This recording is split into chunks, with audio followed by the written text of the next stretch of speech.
Hi there, welcome back to the channel and to the deep dive of number 7. Do you feel drawn to solitude, inner growth, and truth, a deeper meaning? Then you might be a life path 7. So today we're going to talk about if 7 is on your personal calendar this year. We're going to talk about the positive traits, the challenges that come with being a number 7, as well as some possible career paths suitable for a 7 as well. So stick around for that. But first, please subscribe if you haven't already, and please hit that bell too so you don't miss any future uploads. What exactly is a 7 and what does it all mean? Some of the core themes of the representation of a number 7 is about inner wisdom, spirituality, inner growth, introspection, and a little mystery. So the 7's archetypes are the hermit, the sage, the analyst, and the alchemist. So these are all very introspective numbers, very deep spiritual growth.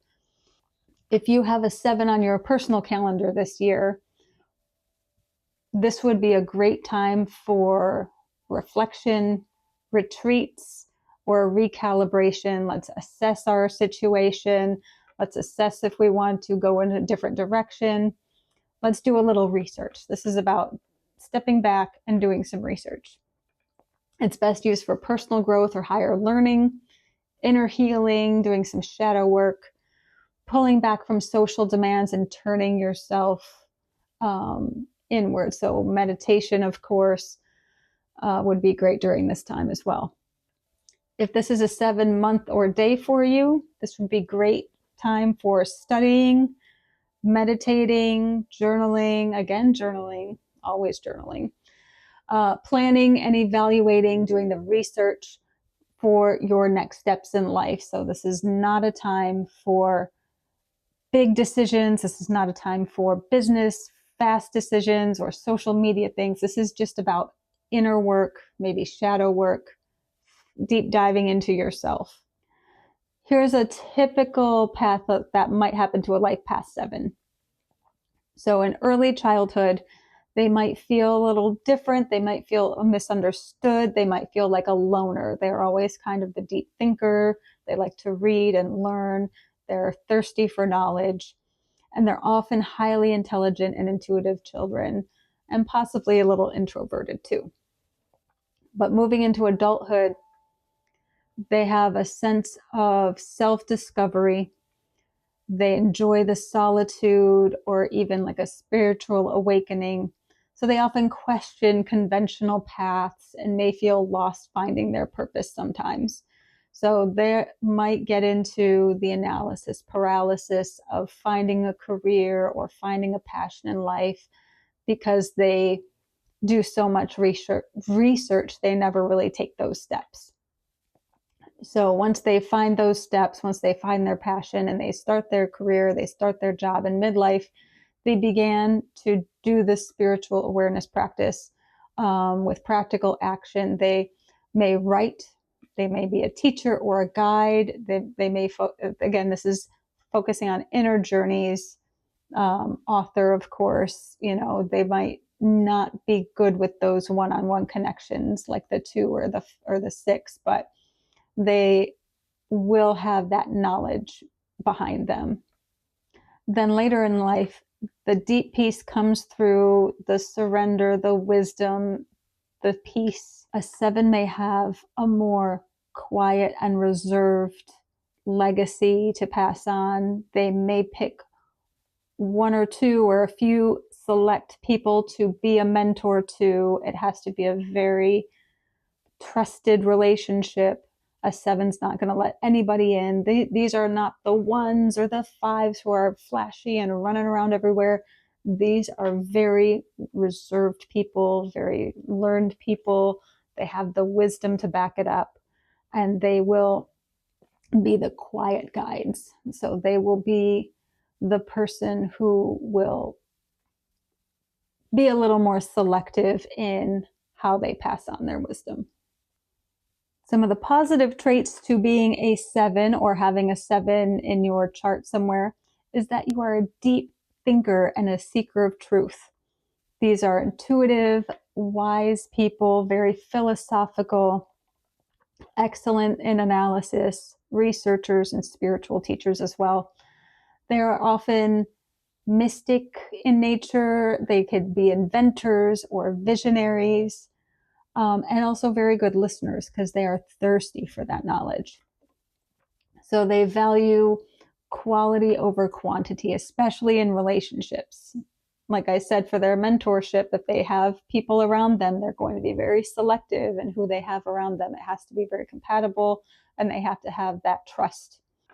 Some of the challenges with the number 7 is that they are prone to isolation or emotional detachment. They are definitely more selective in who they allow into their life, maybe a trust issue, but they just don't open up. They might be seen as hard to read sometimes.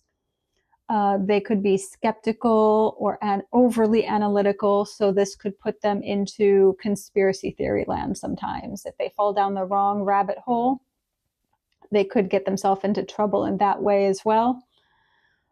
They could be seen as perfectionists or hypercritical of themselves and others too. So that could be part of the pushing away of people where they don't hold up to their own standards. A 7's life path purpose is to uncover universal truth and to share it with clarity and wisdom, period.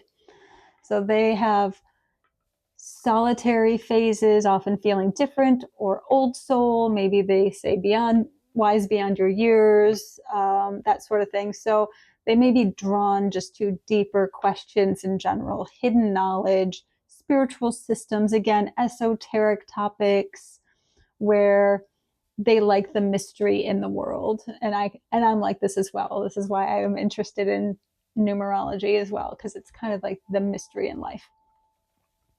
So challenges in avoiding emotional depth, needing to trust and open up in relationships. They might have a difficulty thriving in chaotic or shallow environments. Their path to growth might be integrating some more heart into their persona, having mind and heart, sharing wisdom rather than hoarding it. Famous life path 7s to consider: Stephen Hawking, Leo DiCaprio, and Julia Roberts. So these are really great examples of a life path 7. Clearly a little more reserved, always, the wheels are always turning, there's something going on. With that being said, what are some other career paths suitable for a number 7? Let's think scientist, any academic, analyst, coders or data scientists. Let's think spiritual or esoteric work such as astrologer, a numerologist, a mystic, yoga teacher, meditation coach, anything again with that one-on-one connection, very subdued, very reserved. In any creative or intellectual arts, let's think writers, poets, philosophers or musicians. In a technical realm, what about engineers or architects? We need forensics. The work environment ideally should be a quiet environment, freedom to work alone or think deeply for long periods of time. This is something where they can do their own deep dives. Some self-care and growth tips for number 7 might be to trust their inner wisdom and to learn to share it openly and with grace. Don't be so hasty on pushing people away if they're not up to your standards. Please, of course, maintain a daily practice of meditation or prayer, numerology, astrology, dream journaling, anything with quiet time or reading. Having unplugged days away from social media is also great for number 7 as well.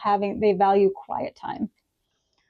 Regular time alone without guilt, but also socialize. Like, you need to find the balance. Balance is the key to numerology. We want to find that balance for each particular number. In this case, we do want clean spaces, quiet time, mind and body practice, but also find that time to share what you've learned, number 7s. All in all, the 7 is the seeker of truth, private, introspective, profoundly wise, often wise beyond their years. They are here to embody clarity, connection, and consciousness. I'm curious, are you Life Path 7? Bring out your inner 7 energy and leave a comment down below. How do you find peace in your own solitude?